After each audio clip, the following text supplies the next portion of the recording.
how to take money out of Crypto.com. I'm going to show you how you can easily take money out of Crypto.com. First, log in to your Crypto.com account by visiting the official Crypto.com website, filling in your details, and optionally passing the two-factor authentication, which you may have set up for your account. Once you're logged in, click on Wallet.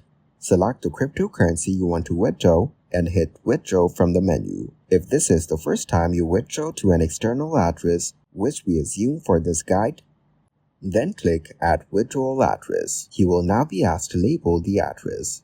For simplicity's sake, we recommend calling it Zengo Wallet. You will now be prompted to enter your SMS OTP and/or Google verification code. Once you've done this, click on Save Address. Then click Review Withdrawal. Once you've done this, when you're ready to make your withdrawal, review the amount you want to withdraw and double-check the address, just to be sure.